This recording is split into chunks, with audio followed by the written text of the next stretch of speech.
Marshall White with Gratitude Speak, and I want to first just thank you for tuning in.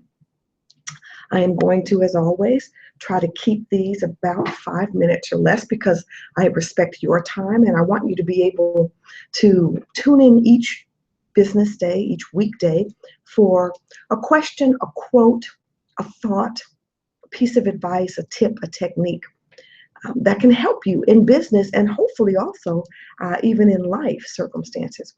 And so today we're going to talk a little bit about when you're stuck, when you're facing obstacles, and we all do it sometime. Many of them are both in personal and professional lives, and it's difficult to separate the two.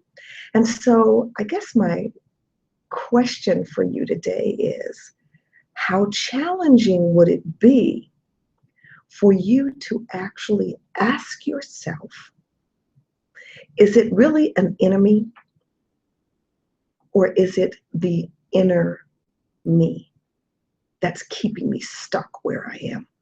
And I think that before we go any further, we need to really look at what that means. When we talk about an enemy coming against us, that's usually in situations and circumstances that we cannot control. For instance, if we're planning on an outside event, and the weather, there's a freak storm. Okay, that's in a small way an enemy because you have no control over that. Or if you're planning an event and people that said that they were going to come don't come, or they don't buy after you've had this major presentation, that might be construed as an enemy, which is something that is easy to blame on someone else, to put responsibility not necessarily where it lies. But if you haven't gotten up off of your gluteus maximus, done the work, not just in doing the pitch for the audience, but I mean in terms of doing the work, doing the research, carefully considering how you're going to talk to whoever it is that you're targeting for your conversation, whether it's just a conversation in the family or whether it's a conversation in the boardroom or a conversation, in a meeting space.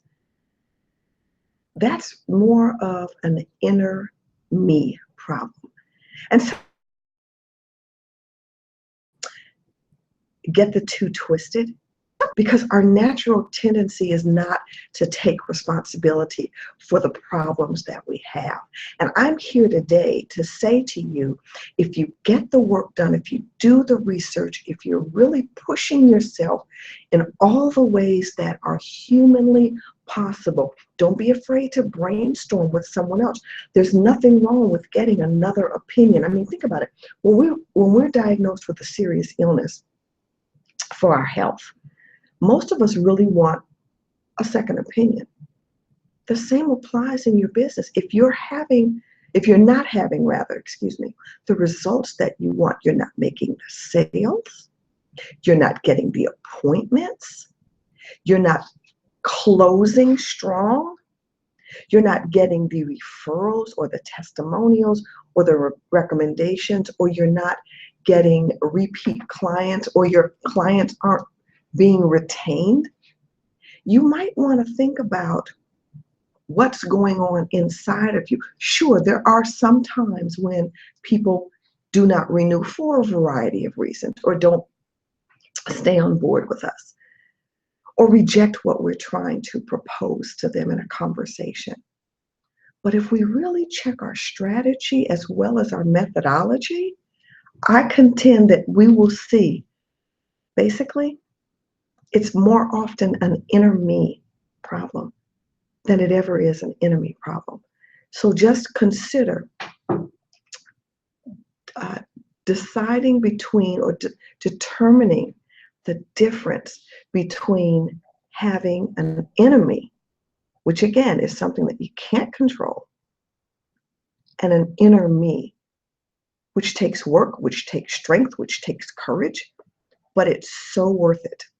So if this has been helpful to you, please let me know by leaving a comment on my YouTube channel. I invite you to my website, GratitudeSpeak.com. sign up for my newsletter, and when I do online trainings, and some of them will be free, I will be happy to send you an invitation. Share this video with your clients, your friends, your family, your colleagues. Heck, be generous and share it with your competitors. Everybody is going to benefit from it. And I hope to see you next time. This is Marshall Wright with GratitudeSpeak, signing off.